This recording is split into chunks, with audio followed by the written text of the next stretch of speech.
아가서 6장 5절부터 9절까지 말씀입니다. 5절을 보면 내 눈이 나를 놀라게 하니 돌이켜 나를 보지 말라. 내 머리털은 길르앗산 기슭에 누운 염소떼 같고. 우리 성경으로 보면 이렇게 이해할 수 있어요. 내 눈을 보면 깜짝 놀라겠다.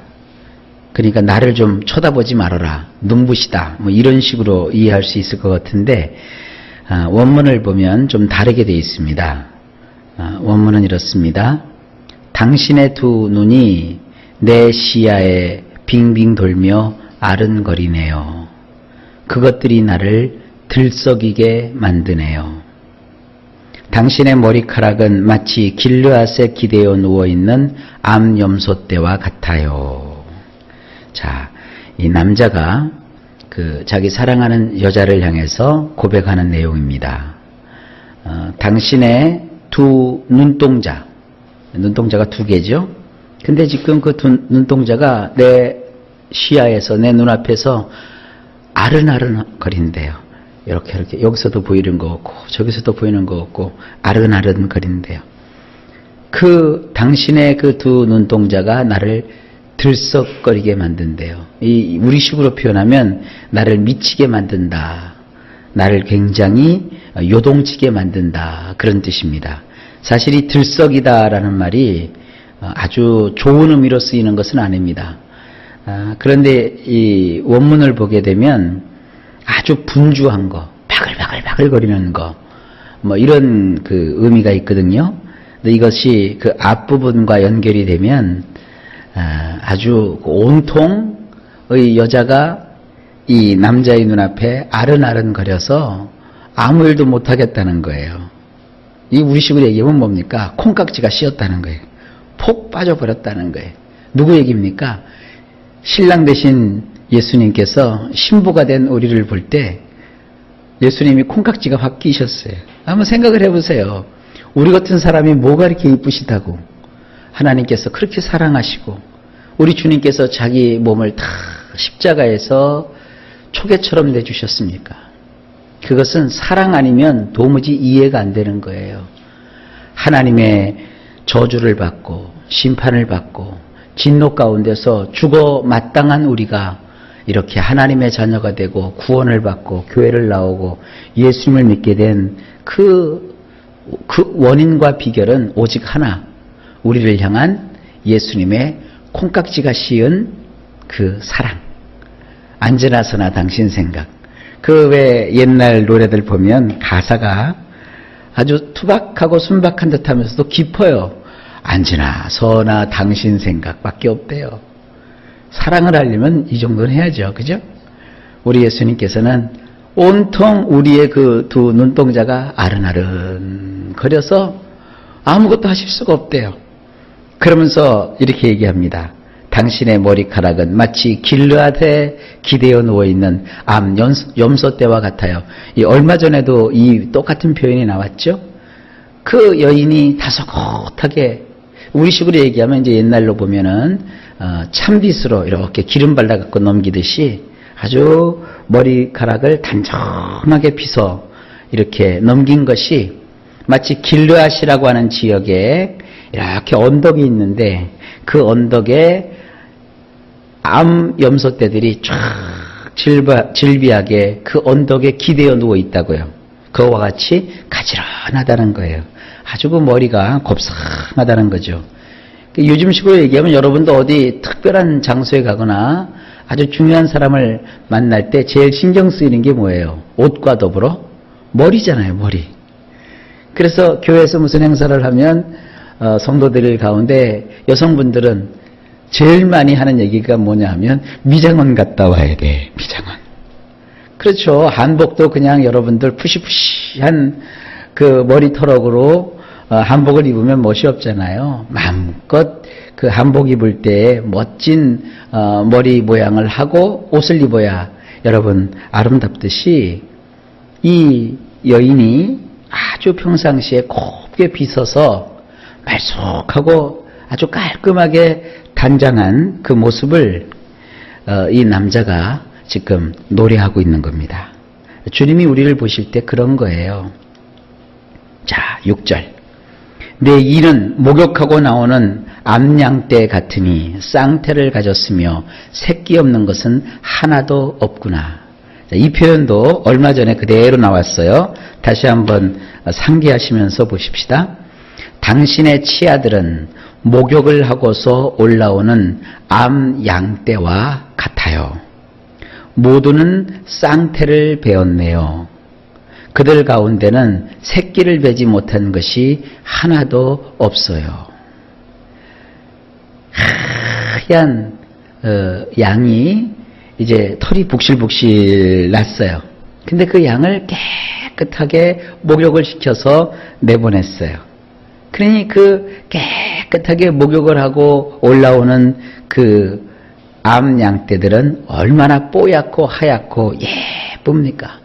그런 양떼들이 수북히 목욕을 하고서 위로 올라와요. 여러분 집에서 혹시 강아지 키우시는 분들 계십니까? 개들도요, 목욕을 자주 시켜놓고 보면 얼마나 이뻐요. 개 이렇게 목욕시켜 놓으면 물 젖은 그 개는 막 이렇게 꼭 쇠양지같이 생겼지만 그 이렇게 드라이로 쫙 털을 말려주고 북실북실하게 해놓으면 그 개도 개운한가 아주 좋아하고요. 그리고 그 비누 냄새 향기가 나는 그 개를 이렇게 이렇게 안으면 얼마나 예쁘고 귀여워요. 그거 생각하시면 됩니다. 그 양을 잘 목욕을 시키고 양이 한 마리가 아니라 떼를 지어서 이렇게 올라와요. 그런데 그 하얀 양 하나하나는 다 또 쌍둥이 양을 베었어요. 우리 이빨을 생각하시면 돼요. 이빨이 이렇게 있는데 윗이빨과 아랫이빨이 치열이 고와요. 새하얀 이빨이 치열이 곱게 났어요. 그리고 그들 가운데는 새끼를 베지 못한 것이 하나도 없대요. 그 치열이 얼마나 고른지 일정하게 돼 있고 그리고 빠진 이나 상한 이가 하나도 없어요. 여러분, 그 미인의 기준 중에 하나가 또 치아입니다. 여러분, 치아가 그 하나도 상한 게 없이 치열도 고르고 아주 이빨도 예쁘면 얼마나 멋있어요. 이렇게 외모는 괜찮은데 웃을 때 보면 이빨이 몇 개가 이렇게 빠져 있다고 생각을 해보세요. 그 얼마나 어울리지 않습니까? 근데 얼굴도 예쁘고 치열도 곱고 아주 굉장한 미인을 지금 묘사하고 있어요. 우리 주님이 우리를 보시는 시선이 그렇다는 거예요. 우리의 인생이 하나님 앞에서 두 가지 정도 생각해 보십시다. 목욕을 하고 나온 암양떼와 같이. 우리가 목욕할 수 있는 건 뭡니까? 요한계시록에 보게 되면 하나님의 말씀으로 우리를 씻는 거예요. 하나님의 말씀으로 우리 자신을 잘 씻고, 그리고 우리가 그 말씀으로 인하여 하나도 빠지는 것이 없이 우리가 하나님의 말씀 앞에 부합한 삶을 살아가는 이와 같은 모습을 여기서 연상할 수 있습니다. 말씀을 가지지 않은 자가 하나도 없는 우리 모두가 되시기를 바랍니다. 그 다음에 7절입니다. 노을 속의 내 뺨은 석류 한쪽 같구나. 참 우리 표현도 아름다운데 원문의 어떤 느낌을 살리기 위해서 제가 이렇게 번역을 했어요. 이것은 이제 히브리어 원문에서 느끼는 그런 감입니다. 칸칸이 나뉘어져 있는 석류 같은 당신이, 둘은 노을 속에 감춰진 당신의 뺨. 여러분, 요즘은 우리나라도 옛날보다 잘 사니까 석류를 그렇게 많이 드시대요. 그래서 잠깐 의학적인 상식을 좀 얘기할게요. 애들은 석류 주시면 안 돼요. 그 석류가 성장 억제제가 있어요. 그래서 애기들은 석류를 먹이면 안 되고요. 여러분들은 다 자랐으니까 석류 잡수시고 예뻐지시면 좋죠. 근데 그 석류 이렇게 까보면 그 안에 이렇게 칸이 막혀져 있죠. 그리고 그 석류 색깔이 얼마나 이뻐요. 아주 맑고 깨끗한 그 석류. 얼마나 꼭 이 석류를 이렇게 먹으면 무슨 보석을 입에다 넣는 것 같은 느낌을 갖지 않습니까? 이 칸칸이 그 석류가 나뉘어져 있어요. 칸칸이 나뉘어져 있는 그 붉은 석류 같은 당신. 당신이 지금 노을을 두르고 있어요. 이렇게 완전히 노출된 것보다 이렇게 살짝 가려져서 보일 듯 말 듯 할 때 그게 또 매력이 있는 거예요. 두른 노을 속에 감춰진 당신의 뺨. 저도 우리 성경 따라서 뺨이라고 번역했는데 원래 이것은 원문에 보면 뺨이 아니라 여기 관자놀이, 이걸 관골이라고 해요. 관골. 요 관자놀이 쪽. 그러니까 볼터치를 여기다 하나요, 여기다 하나요. 하여간 제가 모르겠어요. 여러분 되게 그 볼터치 할 때 새카만 색으로 하십니까? 이게 빨갛게 하잖아요. 그러니까 이 여인이 곱게 머리를 빗고 화장을 하고 이렇게 신부 마냥 너울을 썼어요. 그 너울 사이로 언뜻 비춰지는 당신의 그 관자놀이 관골을 보면 그것은 마치 그 석류, 탐스러운 석류 속에 이렇게 칸으로 막혀져 있는데 그 사이로 언뜻 보이는 석류 열매와 같다. 지금 이렇게 표현하고 있는 겁니다. 이 굉장히 예쁘고 아름답고 아주 멋진 모습을 이렇게 표현하고 있는 거예요. 시적으로요. 우리를 그렇게 주님이 이뻐하시는 거예요. 여러분 기억하세요. 주님은 여러분을 너무도 사랑스러워 어찌할 줄을 모릅니다. 그 다음에 8절입니다. 왕비가 60명이요 후궁이 80명이요 시녀가 무수하되. 이건 절대 좋은 얘기는 아닙니다만 그냥 있는 대로 쭉 봅시다. 솔로몬 왕은 참 남자 뭐라고 해야 되나 하여간 60명의 왕비들, 뭐 삼천궁녀 둔 사람보다 좀 낫네요. 60명의 왕비들, 80명의 후궁들, 수를 셀 수 없는 궁녀들, 이렇게 왕이기 때문에 그 많은 그 왕비와 후궁과 궁녀를 두었어요. 9절로 넘어갑시다. 내 비둘기, 내 완전한 자는 하나뿐이로구나. 그는 그의 어머니의 외딸이요 그 낳은 자가 귀중히 여기는 자로구나. 여자들이 그를 보고 복된 자라 하고 왕비와 후궁들도 그를 칭찬하는구나. 자, 원문을 보면 이렇습니다. 한 명뿐인 그녀, 나의 비둘기, 나의 완전한 자, 한 명뿐인 그녀, 그녀의 어머니에게 금지 오격, 그녀가 낳은 여인, 딸들이 그녀를 보고 복되다고 칭하지요. 왕비들도 후궁들도 그녀를 칭송하지요. 자, 이 왕에게는 여자가 많아요. 왕비가 60명, 후궁이 80명, 시녀가 무수해요. 수백 명의 여인들이 있지만 이 궁궐이라고 하는 거, 왕궁이라고 하는 것은요, 왕을 위해서 존재하는 거거든요. 거기 수많은 여인들이 있는데 오직 왕이 사랑하는 여자는 몇 명? 한 명뿐이래요. 한 명뿐인 그녀. 그 그녀를 향하여 뭐라고 표현합니까? 나의 비둘기. 뭐 요즘이야 우리나라는 그 비둘기가 아주 이제 해를 끼치는 조류로 분류가 됐어요. 요즘 비둘기는 비둘기가 아니죠. 닭둘기라고 하죠. 닭같이 뚱뚱하고 뭐 이렇다 그래서 닭둘기라고 그러대요.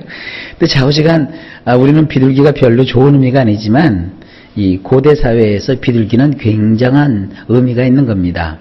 나의 비둘기, 나의 완전한 자, 한 명뿐인 그녀. 참 이 표현이 멋있어요. 오직 하나, 나의 비둘기, 나에게 있어서 완전한 자. 이 여자가 완전하기 때문에 완전한 게 아니라 이 남자에게 있어서 이 여자는 완전한 거예요. 가장 바보 같은 사랑이 뭔지 아십니까? 남과 비교하는 거예요. 남자들이 자기 여자를 남과 비교해요. 비교하고 평가하고 그러면서 폄하하고. 이 얼마나 어리석고 안 좋은 겁니까? 한 남자에게 있어서 한 여자는 가장 완전한 자예요. 당신은 나에게 있어서 완전한 거예요. 그 여자의 모든 것이 다 부족한 것이 없는 거예요. 이게 사랑이에요. 사랑은요, 상대방의 부족함을 지적하는 게 아니라 상대방의 부족함조차도 다 온전한 것으로 품는 거예요.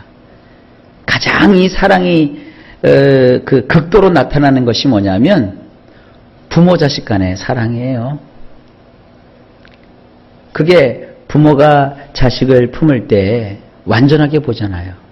아유, 내 자식은 왜 코가 삐뚤어졌을까? 눈이 왜 이렇게 삐뚤어졌을까? 아이고, 비기 싫어. 그런 부모 봤어요? 코가 삐뚤어져도 그것대로 매력이 있다 그러고, 눈이 삐뚤어져도 그것대로 매력이 있다 그러고, 그저 애지중지 어찌할 줄을 모르잖아요. 우리 주님이 우리를 볼 때 그러시는 거예요. 여러분이 완전하고 완벽하다고 해서 그래, 너는 100% 퍼펙트, 완전하구나. 그럼 로봇이죠. 눈이 삐뚤거려도, 코가 삐뚤어졌어도, 또 다른 사람과 비교해 봤을 때 못났어도 우리 주님이 우리를 보실 때는 아름다운 거예요. 완전한 거예요. 여러분이 늙고 꼬부라져도 주님 보실 때는 여러분들은 늘 10대 소녀처럼 아름다운 거예요. 아시겠습니까? 우리를 보는 주님의 그 시선을 이해하십시오. 그러니까 세상 사람 그 누구가 나를 향하여 뭐라고 얘기해도 그것은 나와 간 곳이 없는 거예요. 오직 구속하신 주님만 보이는 거예요. 주님 앞에서 여러분은 참 귀중한 존재입니다. 너무도 소중한 존재입니다. 아멘. 그러면서 뭐라고 합니까? 그녀의 어머니에게 금지옥엽. 당신의 어머니에게 당신은 금지옥엽과 같은 존재였습니다. 당신 어머니에게도 소중했는데 나에게는 더 소중한 겁니다. 이렇게 표현하는 거예요. 완전히 푹 빠졌죠? 이게 우리 예수님이 우리를 향한 사랑이에요. 그녀가 낳은 여인. 딸들이 그녀를 보고 이 궁궐 안에 수많은 여자들이 있잖아요. 근데 그녀를 보고 복되다고 칭해요. 야, 참 저 여자 복 받았어. 왜냐하면 왕의 마음을 혹 뺏었으니 그 여자를 누가 건드려요. 옛날 우리 사극에도 보게 되면은 무술이 출신, 천한자 출신이지만 왕의 눈에 딱 들으니까 누가 그를 건드려요. 십인장씨도 그렇고요. 옛날에 했었던 동의도 보면 그러잖아요. 그 동의라는 사람은요, 왕실에서 바느질 하던 사람이었어요. 근데 왕의 눈에 혹 들어요. 그 인현왕후를 끝까지 보필을 했거든요. 이 동의라는 분이요. 숙빈채 씨죠. 그런데 그 인현왕후를 사랑했던 왕이 인현왕후를 그렇게 아껴주었던 이 숙빈채 씨, 이 동의를 그렇게 아껴주었어요. 왕이 그를 품어주고 사랑해주니까 뭡니까? 왕의 은총을 입은 자라 그래가지고 성은을 입었다고 그러잖아요. 누구도 못 건드리는 거예요. 성은을 입으면 그 왕실, 그 궁궐에서도요, 그 여인을 위한 집이 생기고요, 그 여인을 위한 시녀들이 따르고요, 그는 정말 그 다음부터 신분이 달라지는 거예요. 지금 그걸 연상하시면 돼요. 여러분, 우리는 예수님의 사랑을 받은 사람이에요. 그래서 주님이 여러분들을 각별하게 위해 주십니다. 어떤 분들은 마귀를 쫓아낼 때 자기가 무슨 하늘의 권세를 가지고 마귀를 막 어떻게 할 줄 아는데, 여러분, 마귀가 우리를 보고 무서워서 떠는 게 아닙니다. 우리와 함께 하시는 하나님, 우리를 사랑하시는 예수 그리스도, 그분 때문에 마귀가 우리를 손 못 대는 거예요. 그러니까 주님을 잊지 마세요. 오늘 세상 살다가 힘들고 지치고 자신이 없을 때 주님께로부터 여러분이 받은 은혜를 생각하세요. 주님을 붙잡으세요. 주님을 의지하세요. 그러면 세상이 우리를 어찌할 수가 없는 거예요. 오늘도 이 믿음 갖고 승리하시기를 바랍니다. 심지어 왕비들도, 후궁들도, 이 왕비들은 말이죠, 나보다 서열이 앞선 사람이요. 후궁들은 지금도 왕의 사랑을 받으려고 왕 앞에서 알짱알짱거려요. 그러나 그들도 막상 이 나를 향하여서 사랑하는 왕이신 예수님 앞에서 어찌할 바가 없는 거예요. 그러니까 왕비들도 후궁들도 그녀를 어떡합니까? 오히려 칭송해요. 시샘하는 게 아니라 칭송한대요. 자, 이 참 멋진 문학적인 표현입니다. 여러분, 우리 주님은 우리를 이렇게 사랑하십니다. 이 주님의 사랑 받으시는 여러분 축하드립니다. 여러분은 세상에서 가장 존귀한 자들이고, 가장 아름다운 자들이고, 가장 완전한 자들입니다. 기억하십시오. 누구 앞에서? 예수님 앞에서, 예수님의 시선에서 그렇게 귀한 마음을 가지고 오늘도 예수님 안에서 이기고 승리하시기를 간절히 축복합니다.